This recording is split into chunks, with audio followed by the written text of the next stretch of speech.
आज जो है कि पूर्व मुख्यमंत्री अशोक गहलोत शुभम रेवाड़ से मिलकर गए थे। क्या उनका आप उनसे राय जानकर आए? क्या बात उनकी है? क्या मतलब? देखिए, सबसे पहले तो मैं भाई शुभम रेवाड़ के जज्बे को सलाम करता हूँ, जिन्होंने छात्रों की पीड़ा को समझते हुए पिछले 14 दिन से आमरण अनशन का निर्णय लेकर उस पर अटल रहते हुए अपने अनशन को जारी रखे हुए हैं। आपने पूछा कि अशोक गहलोत जी उनके पास आकर गए। बिल्कुल, हमारे पूर्व मुख्यमंत्री अशोक गहलोत जी इस भाई शुभम रेवाड़ से मिलकर गए और उन्हें संबल प्रदान करके गए कि आपकी लड़ाई काम आएगी। साथ ही उन्होंने शुभम से निवेदन भी किया कि आप अनशन तोड़ दें, लेकिन भाई अनशन नहीं तोड़ रहे हैं और वो पूर्णतः अपने उस निर्णय पर अटल है कि मैं जब तक उसकी जो दो मांगे हैं, एक तो छात्र संघ चुनाव, दूसरा राजस्थानी भाषा के विभाग का आवंटन करना, वो अभी भी अपनी दोनों मांगों पर अड़ा हुआ है। और मैं भाई को फिर बोलूँगा, मैं भी निवेदन करूँगा आपके चैनलों के माध्यम से कि भाई अपना अनशन तोड़ें, क्योंकि ये निकृष्ट लोगों की सरकार है। यहाँ पर भावनाओं से कोई मतलब नहीं है, उनको जान की कीमत की कोई परवाह नहीं है। हम मजबूती के साथ लड़ाई लड़ेंगे, लेकिन जो भी भाई का निर्णय है शुभम रेवाड़ का, हम उस पर उसके साथ खड़े हैं।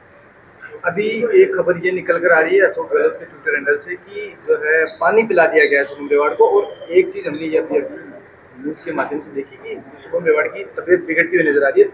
उनके जो दर्द है वो बढ़ता हुआ। मैं अभी भाई से मिलकर ही आ रहा हूँ और हमारे भाई शुभम रेवाड़ ने हमें बताया है कि उनकी किडनियाँ काफ़ी तरीके से दर्द कर रही है, लीवर भी उनका दर्द कर रहा है। जैसा मैं उसको देख पा रहा हूँ, जैसा मैं उसको देखा करता था आज उस शरीर में, और शुभम के जिस समय हम उसको देखा करते थे उस शरीर में और आज के शरीर में, मैं कहूँगा कि शायद 50% फ़र्क आ चुका है।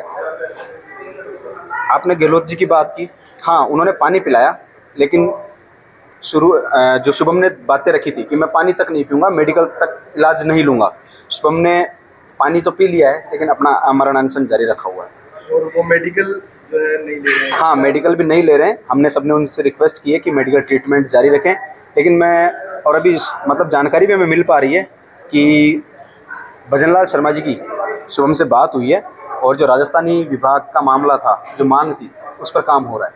तो ये आप बड़ी खबर हमको बता रहे हैं कि मतलब भजनलाल शर्मा से बात हुई है? जी बिल्कुल, ये मेरे भाई शुभम रेवाड़ की जीत में इसको कहूँगा कि शुभम रेवाड़ एक तरीके से अपनी जीत के समीप है। सरकार जल्दी उस पर दोनों मांगों पर कार्रवाई करने के लिए तैयार है। अभी गोविंद सिंह डोटासरा और टीकाराम जूली भी यहाँ पर पहुँचने वाले हैं। देखिए, कांग्रेस का हर कार्यकर्ता से लेकर हमारा शीर्ष नेतृत्व, आदरणीय सचिन पायलट साहब, डोटासरा जी, जूली जी, मुकेश भाकर जी, हम सभी कांग्रेस के कार्यकर्ता भाई शुभम के साथ मजबूती के साथ खड़े हुए हैं और शुभम की आवाज़ को मजबूत करने के लिए उसके साथ पूरा हमारी संवेदनाएं भी है, संबल भी है, और मजबूती के साथ हम शुभम की आवाज़ को मजबूत करने में लगे हुए हैं। छात्रों के नेता पायलट जी आएंगे यहाँ पर? देखिए, पायलट साहब शुभम के साथ हैं, वो बराबर चिकित्सकों के संपर्क में हैं, सरकार के संपर्क में हैं, और जो भी पायलट साहब की तरफ से हो रहा है वो 100% पायलट साहब शुभम के लिए कर रहे हैं। बीजेपी लोग तो ऐसे कह रहे हैं कि 2022 से ये चीजें बंद हो गई थी, जो छात्र चुनाव थे, अब क्या सहानुभूति दिखाने आए थे यहाँ पे? देखिए, मात्र 1 साल के लिए चुनाव बंद था,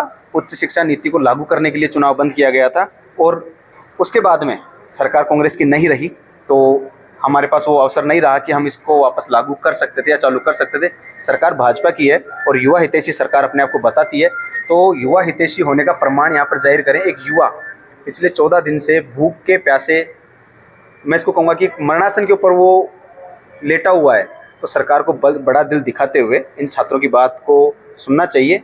और छात्र संघ चुनाव को इतना बड़ा विशेष मुद्दा है नहीं कि लागू नहीं करें, लेकिन लगता है मुझे कि कहीं ना कहीं भाजपा को डर है कि छात्र संघ चुनाव होने से इनका जो छात्र संगठन है वो शायद फेल हो सकता है, तो इसको लेकर ये लोग डर रहे हैं। लेकिन मैं तो भाई शुभम रेवाड़, संगठन फेल हो सकता है मतलब इस तरीके से? जैसे भी उनके छात्र नेताओं का जो एबीवीपी के नाम से जो संगठन होगा, हो सकता है हमारे छात्र नेता मजबूती के साथ अभी स्थिति में दिखाई दे रहे हों, लेकिन छात्र संघ चुनाव होना जरूरी है, क्योंकि छात्र संघ चुनाव वो एक प्रशिक्षण केंद्र है जहां से प्रदेश और देश की राजनीति, सकारात्मक और अच्छी राजनीति यहाँ से तैयार हो सकती है।